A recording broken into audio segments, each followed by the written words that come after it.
Téléphoner avec un portable, surfer sur Internet avec le Wi-Fi ou habiter près d'une antenne relais, est-ce oui ou non dangereux?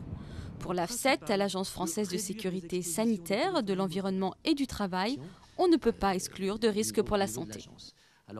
Ces effets sont incontestables aujourd'hui. C'est des effets évidemment ténus. Je pense en particulier à des effets sur des cellules qu'on a exposées au champ électromagnétique in vitro. Ces cellules ont réagi. Par exemple, la mort programmée naturelle d'une cellule a été modifiée. En d'autres mots, la cellule est morte plus tôt sous l'effet des ondes.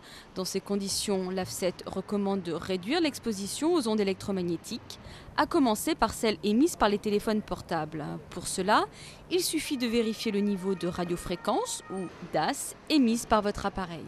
On a un rapport de 1 à 10, c'est énorme, entre les appareils les moins émissifs et les plus émissifs.